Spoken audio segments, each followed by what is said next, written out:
리걸마인드 연구소입니다. 조선시대에는 공권력에 저항하는 사람들이 사발통문을 내걸었다고 알려져 있습니다.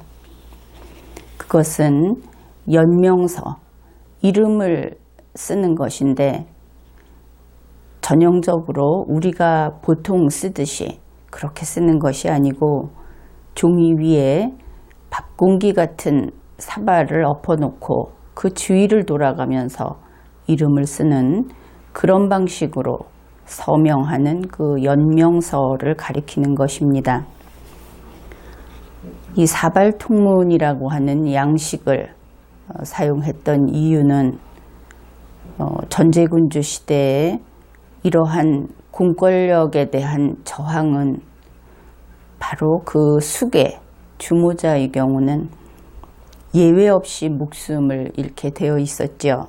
그래서 최소한 그 주모자가 누구인지 그것이 드러나지 않도록 할 목적으로 이런 식의 연명장을 작성을 했었다고 합니다. 비록 뜻을 세워서 공권력에 저항을 하겠다고 나온 사람들이지만 결국은 그 집단 속에 파묻혀서 그 집단에 의지해서 적어도 바로 내가 지목당하지는 않겠지 하고 그렇게 의지하는 그런 심적 상태가 보이는 그런 과거의 기록입니다. 결국 이것은 한 개인이 그 사건 전체에 대해서 통째로 책임을 지지 않으려는 그런 의사이기도 하죠. 조금 성격은 다르지만 오늘날에도 이런 사발통문이 있습니다. 그것은 어떤 성명서에 이름을 올리기는 하는데 그 순서를 유명도의 차이 혹은 그 지위의 높낮이 이것을 무시하고 단지 성명의 가나다 순으로 나열을 하는 방식이 바로 그런 것입니다. 어느 모임의 회장이라든지 단장이라든지 하는 이런 서열을 따라서 기록하지 않는 그런 것이 오늘날의 사발통문이다 그렇게 말할 수 있겠습니다.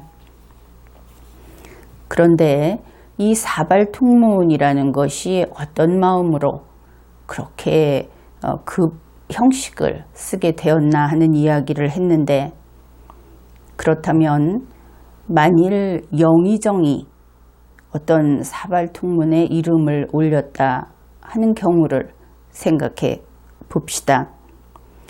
만일 영의정이 그 둥근 사발통문의 주위를 돌아가면서 이름을 올리는 그 이름 중에 하나 거기에 영의정 이름이 들어갔다. 그러면 그 사람은 주모자가 되지 않을 것이다 하는 안도감을 느낄 수 있겠습니까?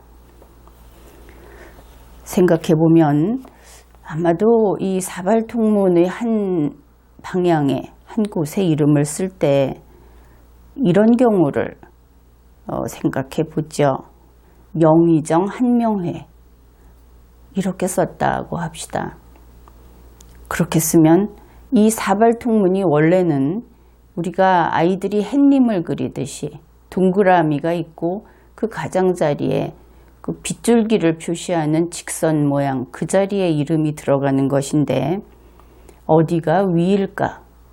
우리가 햇님을 그릴 때는 눈과 입을 그리기 때문에 위가 어딘지 압니다. 그런데 사발통문은 위가 어딘지 알 수 없겠죠. 처음에 위를 정하지 않기로 한 것이니까. 그런데 영의정 한명회라는 이름이 들어가는 순간 바로 이 사발통문의 상하 방향이 정해지고 맙니다. 제일 위쪽 중앙에 영의정 한명회의 이름이 오도록 그 사발통문의 상하 방향이 정해지는 것이죠. 따라서 영의정 한명회라는 이름이 그 사발통문에 들어가게 되면 애초에 기대했던 그 효과를 거두지 못하고 결국은 그 원을 따라서 그 주위에 여러 사람의 이름이 들어가더라도 결국은 영의정이 이 경문을 쓴 주모자로 되고 맙니다. 그렇다면 그러한 경우라면 사발통문이 의미가 없겠죠. 오늘날 우리 대한민국도 마찬가지입니다. 대한민국은 국민 주권주의를 기본 이념중의 하나로 인정하는 그런 국가입니다. 따라서 이 국민이라고 하는 것은 국민 5천만이 모인 전체로서의 그 국민이 주권자인 그런 국가이고, 따라서 이 주권자를 구성하는 개인인 국민은 누구나 다 그 한 명 한 명이 다 영의정인 셈이라고 하겠습니다. 결국 오늘날 대한민국에서는 자신이 어떤 이런 식의 의사표시를 했을 때 그 책임을 면할 수 없다 하는 것이죠. 달리 말하면 국민 한 명 한 명의 의사는 어떤 사람의 의사라고 해서 무시되지 않는다, 그런 의미도 됩니다. 책임은 인정받기 때문에 생기는 것이기도 하니까. 만일 여러분이 어떤 문서에 자신의 이름, 성명을 써 넣었다면 그 행위에 대해서 바로 여러분 자신이 책임을 져야 합니다. 이렇게 이름을 써달라, 서명을 해달라 하는 요청을 아주 자주 받게 되죠. 거리에서 유니세프 관련 서명을 해달라, 그런 것에서 시작해서 각종 정치적인 혹은 다른 사람을 돕자는 뜻의 그런 성명서 혹은 시국선언까지 그렇게 서명을 요청받는 경우는 다양합니다. 그런데 이때 이름을 써줬다. 그러면 어떤 책임을 지게 되는가? 여러분은 거기에 자신의 그 신분을 구체적으로 기록하지 않으면 된다고 생각할지 모릅니다. 그런데 그것이 가령 인터넷 문서라고 한다면 여러분은 이미 신분증명서를 제출한 것과 동일합니다. 만일 그것이 닉네임이라고 하더라도 조금 2차적이라고 할 수 있을지 모르겠지만 결국은 모두 닉네임으로 통하는 그런 문서라면 여러분은 신분증명서를 제출한 것과 동일한 것이죠. 사례를 하나 다뤄보기로 합시다. 이런 사건이 있습니다. 이것은 물론 가상적인 것입니다. 전직 총리 김사과 씨가 있다고 합시다. 그런데 그와 관련해서 논란이 되고 있는데 주장이 두 가지가 나오고 있습니다. 주장 1은 그가 현재 혐의를 받고 있는 그 유죄의 증거가 위법 수집되었다 하는 것이고, 두 번째 주장 2는 그의 건강이 현재 극도로 나빠진 상태인데 계속 구속 수사를 하고 구속 재판을 하고 있다. 이것은 아무리 보아도 정치적 보복으로 보이고 결국 이러한 구속 수사와 구속 재판은 인권 탄압이라고 할 수 있다. 이런 이야기가 있다고 합시다. 그런데 이 사례와 관련해서 국민 A는 성명서에 이름을 올려달라는 요청을 받았습니다.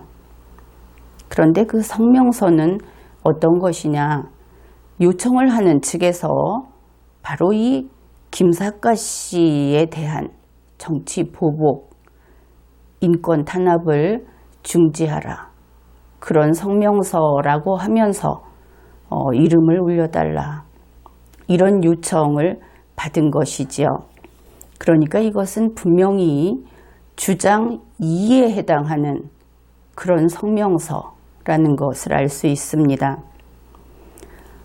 국민 A는 주장 2에 대해서 당연히 동의를 하고 있는 그런 사람이었습니다.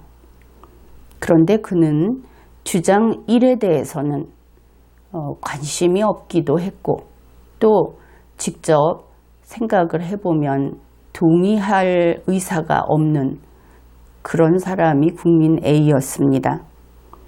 그래서 주장 2를 지지한다.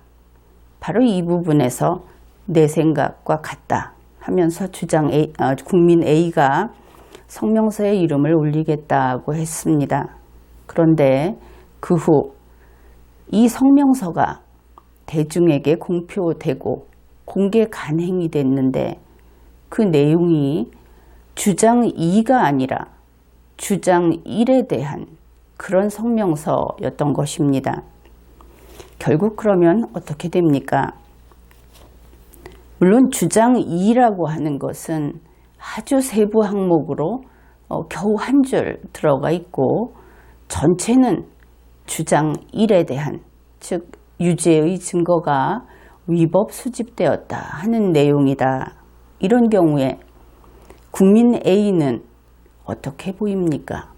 그는 분명히 주장 1을 지지하여 이 성명서에 이름을 올린 것으로 되겠죠. 이런 경우 국민 A는 자신의 의사와 다른 의사표시를 공개적으로 한 사람으로 되어버립니다. 물론 이 사례에서도 주장 1도 같이 지지하고 있는 국민 B가 있다고 하자. 그러면 그 사람은 별 문제가 되지 않을 겁니다. 바로 이런 일은 아주 중대한 일이고 이로 인해서 그 이후에 벌어지는 법적인 책임이라든지 여러 가지 번거로운 일들을 자기가 동의했다고 하는 그 증거 때문에 모든 것을 부담해야 하는 일이 생길 수 있지요. 그렇기 때문에 여러분은 서명을 할 때에는 내가 과연 무엇에 서명을 하고 있는지 꼼꼼히 확인하고 그리고 내가 어디까지 책임을 질 의사가 있는지 그것을 확실히 한 후에 서명을 해야 할 겁니다. 이렇게 집단으로 서명을 하더라도 오늘날 국민주권주의 국가에서는 사발 통문이 통하지 않는다. 그런 이야기를 했죠. 책임은 바로 여러분 각자가 지게 되는 것입니다. 그래서 이러한 서명과 관련해서 또 다른 법률 문서와 관련해서 나는 종종 이렇게 이야기를 합니다. 어떤 문서든 자신이 서명을 할 때는 서두르지 말고 처음부터 끝까지 꼼꼼히 2번 이상 읽고 나서 그 다음에 서명을 하라. 그렇게 권합니다. 이렇게 성명서 이런 이야기를 했는데 여담으로 소위 아스팔트 우파 활동을 하는 그런 시민단체라든지 국민들이 있습니다. 그런데 그들이 법률 투쟁을 하는 그래서 그것이 널리 알려져 있는 그런 예가 있지요. 그런데 그것을 자료도 보내오고 해서 읽어보고 또 다른 게시판에 있는 글도 보고 해서 알게 되었는데 여기서 법률 투쟁이라는 말은 좌파 혹은 노동계의 용어입니다. 그런데 이 법률 투쟁 몇몇 사례를 보면 그것이 전망이 그렇게 밝지는 않다. 그런 인상을 받은 경우가 있었습니다. 왜 그런가? 그 이야기를 짧게 해보겠습니다. 이러한 법률 투쟁을 하는 그 사례에서 이상하게도 전문가가 거기에서 같이 활동하고 있지 않는 모양이다. 그것을 알 수 있었는데, 사실 법률투쟁이라고 하는 것은 반드시 전문가가 함께 활동을 해야 합니다. 그것이 비용이든지 혹은 다른 이유가 있어서 그런지 모르겠지만 이때 들어가는 비용만큼은 반드시 감수해야 할 그런 요소라는 것을 알아두어야 하겠습니다. 가령 헌법재판소 혹은 행정법원 같은 데에서 법률투쟁을 하고 있는 그런 몇 가지 사례가 있죠.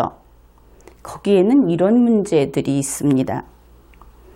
어떤 사건은 그 사건 자체를 잘못 알고 있으면서 법원에 혹은 헌법재판소에 이런 서류를 제출하고 그런 경우가 있고, 또 어떤 경우는 헌법제 몇 조 혹은 법률제 몇 조가 그 근거다, 그것을 가지고 다툴 때 그 법조문이 그들이 다투고 있는 사안과 관계없는 그런 법조문을 제시한 경우가 있었고, 또 어떤 것은 자신들이 제출한 논거가 만일 세 가지쯤 있다, 그러면 첫 번째 논거가 세 번째 논거를 깨뜨리는, 이렇게 서로 모순된 것을 제시한 예가 있었습니다.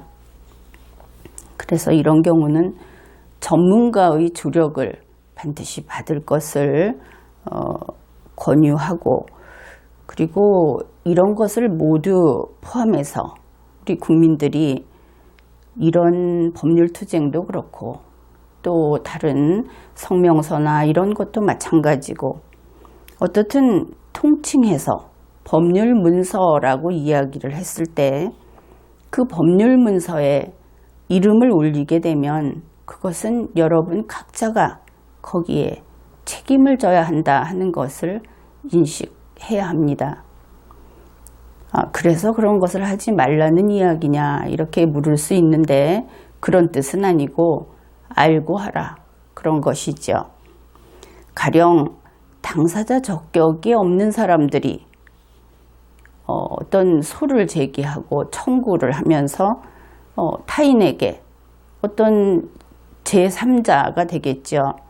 그 사람에게 저 사람은 죄가 있으니 징벌하라고 반복해서 그렇게 주장을 하게 되면 그것은 범죄가 됩니다. 또 그것이 앞에서 이야기를 했죠. 당사자 적격이 없는 경우에 또 그러한 일을 하면서 다중으로부터 뜻있는 일을 한다, 혹은 애국을 한다고 하면서 모금을 한다든지 어떤 비용을 객출한다든지 해서 경제적 이득을 취득하게 되면 이 모든 경우는 각각 별도의 범죄를 구성하게 됩니다.